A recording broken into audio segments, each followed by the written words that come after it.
자, 세 번째 에피소드는 폰드레이에서의 기도라는 내용입니다. 한번 읽어보도록 할게요. 어느 해 여름 아버지와 캐럴 누나와 나는 사촌 형제들을 방문하고 아이다호주 북부에 있는 작은 마을에서 지냈다. 사람들은 그 마을을 폰트레이라고 불렀다. 몇 년이 지나서야 원래 이름은 프랑스 말로 귀걸이라는 뜻의 퐁오레이라는 것을 알았다. 호수에 붙어 있는 땅이 귀걸이 모양을 닮았다고 해서 붙은 이름이었다. 우리는 아버지가 그곳 산림지대에 나무로 목재 사업을 하는 몇 달 동안 폰드레이의 퍼거슨 씨 가족과 함께 지냈다. 아침마다 아버지는 퍼거슨 씨와 함께 트럭을 타고 작업장으로 가셨다. 퍼거슨 씨 집은 마을 어귀에 있었다.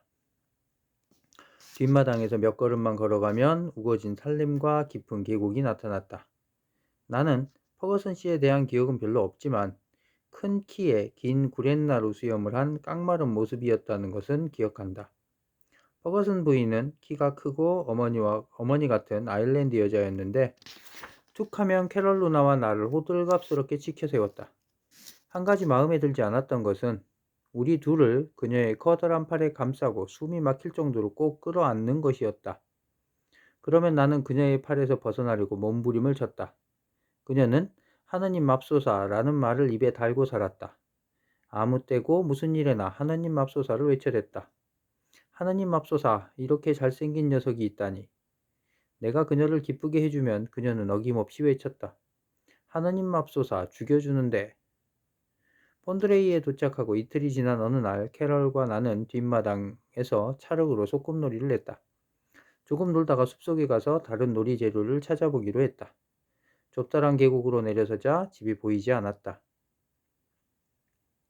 골짜기를 따라 흐르는 작은 시냇가를 오가며 소꿉놀이할 여러 재료를 찾느라 시간 가는 줄 몰랐다. 처음 온 곳이라 우리가 어디쯤에 있는지도 몰랐다. 이리저리 다니면서 골짜기를 이어주는 좁고 긴 다리 아래를 지났다는 사실만 기억했다. 그 다리는 매일 아침 아버지와 퍼거슨 씨가 트럭을 타고 지나가는 길목이었다. 날이 저물고 그림자가 길어지자 그때서야 시간이 꽤 지났음을 알았다. 골짜기는 평지보다 일찍 어두워졌다. 날이 저물자 배가 고팠다. 나는 캐럴에게 말했다. 누나, 이제 집에 가자. 배고파. 캐럴은 내 손을 잡고 퍼거슨 씨 집 쪽이라고 짐작되는 방향으로 걸어갔다. 집으로 가는 길을 찾으려고 골짜기 아래를 따라 걸었다. 나는 울기 시작했다. 지치고 배고프고 무서웠다. 골짜기 옆에 절벽은 높고 가파른 바위투성이라 올라갈 수가 없었다. 캐럴은 통나무 하나를 찾아내 그 위에 나를 앉히고 내 옆에 앉았다. 내가 물었다. 길을 잃어버린 거지? 캐럴은 고개를 힘없이 끄덕였다. 나는 큰 소리로 울기 시작했다. 캐럴이 소리를 질렀다. 울음 뚝 그치지 못해. 조용히 하란 말이야. 길을 잃은 것이 아니야. 무서워할 것 없어. 우리는 앉아서 조금 더 쉬었다. 캐럴이 다시 나를 달래며 말했다. 길을 잃어버린 것이 아니라 정확하게 여기가 어딘지 모를 뿐이야. 캐럴은 내게 눈을 맞추며 물었다. 우리가 계곡을 몇 번이나 건넜는지 아니? 나는 몇 번 건넜는지 세지 않았다. 몰라. 왜? 캐럴은 계곡을 가리키며 말했다. 우리가 계곡 건너편에 있으니까 반대편으로 가야 해. 캐럴이 내 손을 잡고 말했다. 자, 가자. 이제 방향을 알겠어. 우리는 터벅터벅 무거운 걸음을 옮겼다. 나는 훌쩍거리다가 소리내어 울기도 했다. 너무 무서웠고 어떻게 해야 할지 몰랐다. 그런데 갑자기 캐럴이 좋은 생각이 났다며 말했다. 우리 기도하자. 나는 훌쩍거리며 큰 소리로 주님의 기도를 외우기 시작했다. 캐럴이 그만하라고 했다. 나보다 나이가 많고 주일학교를 더 다닌 캐럴은 분명하게 말했다. 이럴 때는 주님의 기도가 아니라 시편 23편을 기도해야 해. 시편 23편은 몰라. 주님의 기도만 한단 말이야. 내가 울면서 말했다. 우리가 골짜기에 있기 때문에 골짜기에 관한 기도인 시편 23편을 외워야 해. 캐럴이 주장했다. 내 생각에도 그 말이 맞는 것 같기는 했지만 나는 그 기도를 모르기 때문에 계속 캐럴에게 모른다고 말할 수밖에 없었다. 조용히 해. 너는 내가 말하는 것을 듣고 따라서 하면 돼. 알았지? 캐럴은 시편 23편을 외우기 시작했고 나는 따라했다. 야훼는 나의 목자, 아쉬울 것 없어라. 이제는 골짜기 아래가 정말 캄캄해졌다. 캐럴은 계속 따라하라고 하면서 시편 23편을 외웠다. 잔잔한 물가로 나를 이끄시니 내가 말했다. 이 물은 잔잔하지 않아.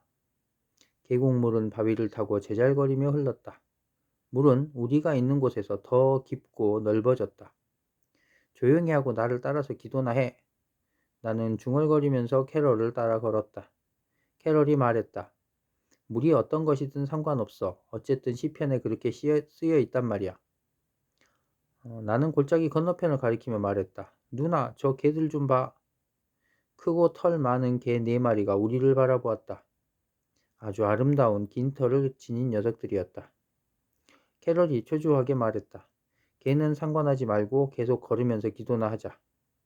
죽음의 골짜기를 걷는다 하더라도 나는 제대로 뜻도 모르면서 캐럴이 외우는 기도문을 듣고 따라했다. 개들은 골짜기 건너편에서 우리와 보조를 맞추며 계속 따라왔다.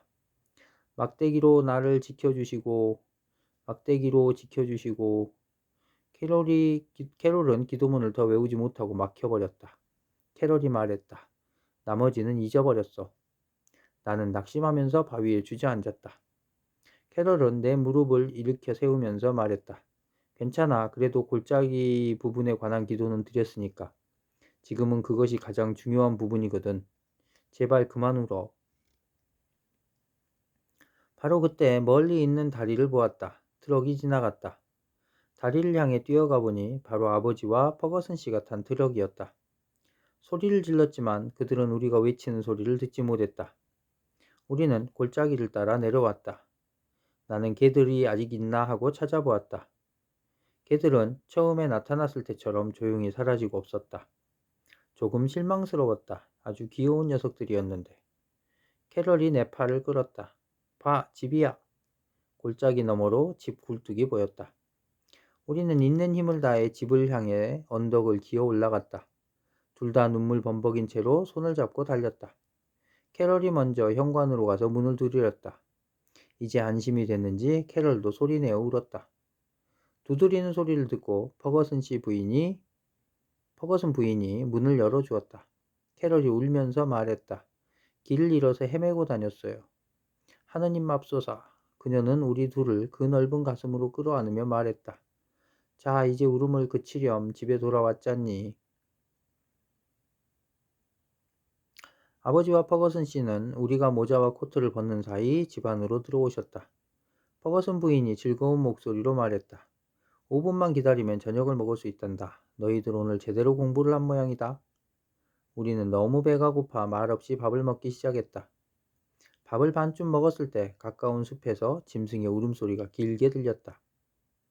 모두 본능적으로 창문을 바라보았다. 캐럴이 물었다. 무슨 소리예요? 퍼거슨 부인이 말했다. 이리 울음소리란다. 맙소사, 저 흉측한 녀석들이 밤이 되면 여기 주변을 어슬렁거리는구나. 퍼거슨 부인은 아버지에게 말했다. 프레드 씨, 어두워진 뒤 집 밖에 나갈 때는 꼭 엽총을 가지고 나가세요. 저 녀석들 배가 고프면 2~3마리만 모여도 사람에게 달려들어 물어뜯거든요. 캐럴은 아주 희한한 표정으로 나를 쳐다보았다. 나는 갑자기 그녀의 얼굴이 하얗게 질린 이유를 알았다.